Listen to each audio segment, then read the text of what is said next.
아들이 너희를 자유롭게 하면 너희가 참으로 자유로우리라. 서울에 있는 어느 대학의 표이기도 합니다. 여기에서 아들은 하나님의 아들 예수님을 의미합니다. 즉 예수님은 자유를 주시는 분이십니다. 예수님이 자유롭게 하면 누구라도 어떤 조건에 있든지 자유롭게 됩니다. 그러면 자유가 필요한 사람은 누굴까요? 현대 사회에서는 원칙적으로 모든 사람이 다 자유롭습니다. 죄를 지어서 감옥에 갇히지 않는 한 어느 누구의 자유를 제한할 수 없습니다. 다른 사람의 자유를 제한하고 묶어두거나 가두어 두면 중범에 해당됩니다. 그래서 누가 나를 자유롭게 한다? 이 말씀이 가슴에 확 와닿지가 않을 수 있습니다.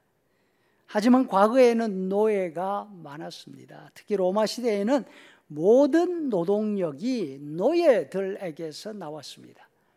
농촌에서 하는 농사, 도시에서는 온갖 가사 일과 서비스 일들 다 노예가 하는 일이었습니다. 노예들은 주인의 재산이었습니다. 죽이고 살리는 권한까지도 주인의 손에 있었습니다. 고대 로마에는 수백만의 노예가 있었다고 합니다. 자유민과 노예의 비율이 어떻게 되는가? 사람들에 따라서 다르지만 작게 잡는 사람도 절반, 많이 잡는 사람들은 전체 인구의 4분의 3이 노예였다고 말하기까지 합니다.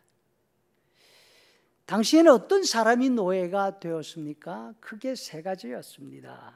노예의 자식으로 태어난 사람, 전쟁 포로로 붙잡혀온 사람, 그리고 빚을 갚지 못해 채주에게 노예가 된 사람. 이 가운데 특별히 전쟁 포로들은 능력이 뛰어났습니다. 이들은 노예로 있는 가정에서 의사나 회계사 같은 전문 일들까지 할 수 있었고 주인의 재산을 전체를 맡아서 관리하기도 했습니다. 능력으로만 본다면 자신의 주인보다 뛰어난 경우가 적지 않았습니다. 전쟁 전에는 군대 장군이었던 사람도 있습니다. 자기 나라에서 높은 자리에서 일했던 사람들도 있습니다. 비록 전쟁에 져서 지금은 노예가 되어 있지만 그들의 실력이 어디로 가는 것 아닙니다. 귀족으로 살던 사람들이 전쟁에 져서 포로되어 노예로 팔려갔습니다. 여러분, 그 심정이 오죽했을까요? 혀를 깨물고 죽을 수도 없고 자유에 대한 갈망이 정말로 엄청났을 것입니다. 노예들이 자유롭게 되려면 두 가지 길밖에 없었습니다. 먼저 주인이 노예 신분에서 풀어주면 자유민이 됩니다. 다음으로는 자신에게 힘이 있어서 몸값을 갚으면 노예 신분에서 풀려나 자유할 수 있습니다. 하지만 노예들은 자신의 재산을 가질 수가 없었습니다. 스스로 자신의 몸값을 지불하고 자유를 살 수 있는 길 처음부터 막혀 있었습니다. 이렇게 볼 때 노예가 자유민이 되려면 그 누군가 몸값을 대신 내주어야 했습니다.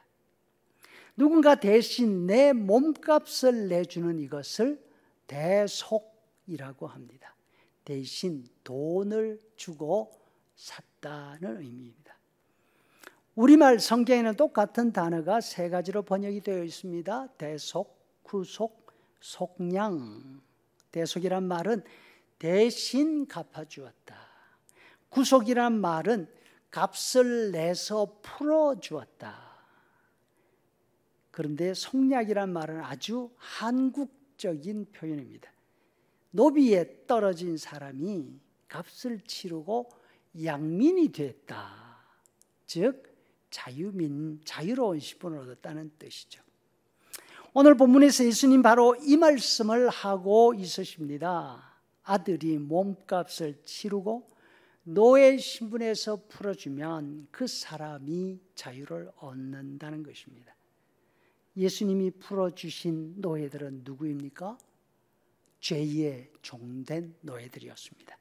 34절 예수께서 대답하시되 진실로 진실로 너희에게 이르노니 죄를 범하는 자마다 죄의 종이라. 예수님이 죄의 노예되어 있는 사람들에게 자유를 찾아주시기 위해서 그 몸값으로 지불한 것은 무엇이었습니까? 갈라디아서 3장 13절 말씀을 보니까 가톨릭 성경이 이해하기 훨씬 쉽게 표현되어 있습니다. 그리스도께서는 우리를 위하여 스스로 저주받은 몸이 되셔 우리를 율법의 저주에서 속량해 주셨습니다. 성경에 나무에 매달린 사람은 모두 저주받은 자다라고 기록되어 있지 않습니까? 사람들에게 자유를 주시기 위해서 예수님이 지불하신 것은 돈이 아니었습니다. 예수님의 목숨이었습니다. 저주받은 자들을 대신해서 그 주 저주를 자신이 받으심으로 저주받은 자들을 자유롭게 만들어 주셨습니다. 하지만 유대인들은 예수님의 이 말씀을 이해하지 못했습니다. 자신은 노예가 아니라는 것입니다. 현재도 노예가 아닐 뿐더러 과거 어느 때도 노예되어 자유를 뺏긴 적이 한 번도 없다고 합니다. 그래서 예수님의 말씀을 오히려 불쾌하게 여겼습니다. 혹시 우리 가운데도 이런 생각을 가지고 있지 않습니까? 나는 그렇게 죽을 만큼 나쁜 죄를 지은 적이 없다. 그러니까 예수님이 나를 대신해서 죽으셨다?